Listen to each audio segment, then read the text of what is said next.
Mini બસમાં લાગી આગ. અચાનક મિની બસમાં આગ લાગતા જ અફરાતફરીનો માહોલ સર્જાયો.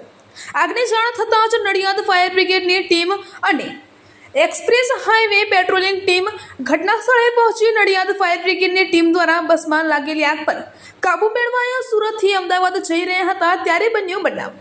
મિની બસમાં સવાર તમામ વ્યક્તિઓનો આબાદ બચાવ. આગમાં મિની બસ બળીને ખાક. મિની બસમાં શોર્ટ સર્કિટથી આગ લાગી હોવાનું પ્રાથમિક અનુમાન.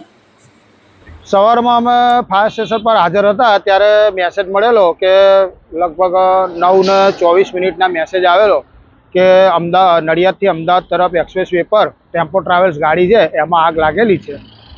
જઈને ફાયર ફાઈટર સાથે અમે ટીમ લઈને નીકળ્યા. સ્થળ પર પહોંચીને જોયું તો ગાડીની અંદર આગ ચાલુ હતી. તે આગને પછી કંટ્રોલ કરીને સંપૂર્ણ બુઝાવી દીધેલી હતી. કેટલા પેસેન્જર સવાર હતા? ગાડી ક્યાંથી ક્યાં જઈ રહી હતી? લગભગ ડ્રાઈવરના જણાવ્યા મુજબ અમે ડ્રાઈવરનો સંપર્ક કરીને બધી પૂછતાછ કરતા ગાડી સુરતથી અમદાવાદ તરફ જતી હતી.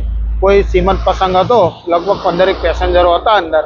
તે ડ્રાઈવરના જણાવ્યા મુજબ ગાડીની અંદર ધુમાડા દેખાતા એણે ગાડી સાઈડ પર કરી દીધેલી અને પેસેન્જરો નીચે ઉતરી એટલે કોઈ જાનહાની થયેલ નથી. અંદાજે કેટલો સમય લાગ્યો આગ બુઝાવતા? કેવી સ્થિતિ હતી? આગ લગભગ 20 મિનિટની અંદર અમે કામ સંપૂર્ણ પૂરું કરી દીધું.